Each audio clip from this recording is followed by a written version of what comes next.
புதுசா ஏதாவது ட்ரை பண்ணலான்னு பண்ண சோப் தான் இது. இந்த சோப்போட மேக்கிங் தான் இன்னைக்கு நம்ம பார்க்க போறோம். And hi, welcome to 30 days 30 soaps. இன்னைக்கு டே 8. இந்த சோப் செய்யறதுக்கு நமக்கு இந்த மாதிரி சர்க்கிள் டைப்ல இருக்க 2-3 டப்பா தேவைப்படும். இதை வந்து நான் ஒரு வாட்டர் பாட்டில் எடுத்து ஃபர்ஸ்ட் சர்க்கிளுக்கு இந்த சைஸ்ல கட் பண்ணி எடுத்துக்கிட்டேன். இதுல கொஞ்சம் ஆயில் அப்ளை பண்ணிட்டு கிளிசரின் பேஸ் ஒரு 100 கிராம் மெல்ட் பண்ணி அதுல ஆரஞ்சு ஃபுட் கலர் 2-3 டிராப்ஸும் ஆரஞ்சு எசென்ஷியல் ஆயிலும் ஆட் பண்ணி நல்லா மிக்ஸ் பண்ணிட்டேன். நான் ஃபர்ஸ்ட் எடுத்த அந்த வாட்டர் பாட்டில்ல வந்துட்டு இதை ஃபர்ஸ்ட் சர்க்கிளுக்காக நான் யூஸ் பண்ணிட்டேன். பிளாஸ்டிக் பாட்டில் தானே ஹீட்டுக்கு மெல்ட் ஆயிருமோன்னு சொல்லிட்டு அடியில் கொஞ்சம் ஐஸ் வாட்டர் யூஸ் பண்ணிக்கிட்டேன். ஹார்ட் ஆயிருச்சு. ஒரு 10 minutes கழிச்சு இந்த மாதிரி அன்மோல்டும் பண்ணிட்டேன்.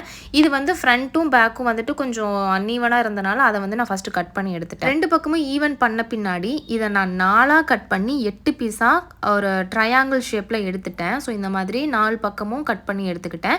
இந்த மாதிரி பிட்டு பிட்டாக வந்துச்சு. ஃபர்ஸ்ட் யூஸ் பண்ண சைஸை விட அதுக்கு அடுத்த சைஸ் இருக்கிற ஒரு பிளாஸ்டிக் டப்பாவில் இந்த கட் பண்ணி எடுத்து வச்ச பீசஸாக வந்துட்டு நான் ரவுண்டாக வந்துட்டு ஃபர்ஸ்ட் பிளேஸ் பண்ணிட்டேன். இதை பிளேஸ் பண்ணும்போது கிட்ட கிட்ட ஒட்டி வைக்காம கொஞ்சம் ஸ்பேஸ் விட்டுட்டு ஒரு சர்க்கிள் ஃபார்ம் பண்ணா ஓகேவா இருக்கும். பிளேஸ் பண்ண பின்னாடி கோட் மில்க் பேஸ் ஒரு 100 கிராம் எடுத்து நல்லா மெல்ட் பண்ணி அதுலயும் ஆரஞ்சு எசென்ஷியல் ஆயில் மட்டும் ஆட் பண்ணிட்டு இப்போ நம்ம பிளேஸ் பண்ணதுக்கு மேல நல்லா ஃபில் பண்ணிட்டேன். இதையும் வந்துட்டு ட்ரை பண்ண விட்டுட்டு அன்மோல்ட் பண்ணிட்டேன். சிலிக்கான் மோல்டுக்கு பதிலாக பிளாஸ்டிக் கண்டெய்னர்ஸ் தானே நான் யூஸ் பண்றேன். ஸோ அதனால ஆயில்ஸ் உள்ள அப்ளை பண்றதுனால சோப்புக்கு மேலே நல்ல ஆயில்ஸ் இருந்துச்சு. அது எல்லாத்தையும் நல்லா வைப் பண்ணி எடுத்துட்டு இப்போ இதை விட கொஞ்சம் பெரிய சைஸ் இருக்க ஒரு சர்க்கிள் டப்பால இந்த சோப்பை வந்து பிளேஸ் பண்ணிட்டேன். ஸோ இதுதான் நம்மளோட ஃபைனல் லேயர். இதுக்கு வந்துட்டு கோட் மில்க் பேஸ்ல கொஞ்சம் ஆரஞ்சு கலரும் ஆரஞ்சு எசென்ஷியல் ஆயிலும் ஆட் பண்ணிட்டு இப்போ நம்மளோட அந்த ஒயிட் பேஸ்க்கு மேலே இதை நான் ஃபுல்லாக ஃபில் பண்ணிட்டேன். லைட்டாக டேப் பண்ணிட்டு மேலே ஐபிஎஸ் ஸ்ப்ரே பண்ணிட்டு இதை வந்துட்டு ட்ரை பண்ண விட்டுட்டேன். ஒரு ½ an hourல நல்லாவே ட்ரை ஆயிடுச்சு. நான் டப்பாலேருந்து அன்மோல்ட் பண்ண பின்னாடி நல்லா வந்துருச்சு.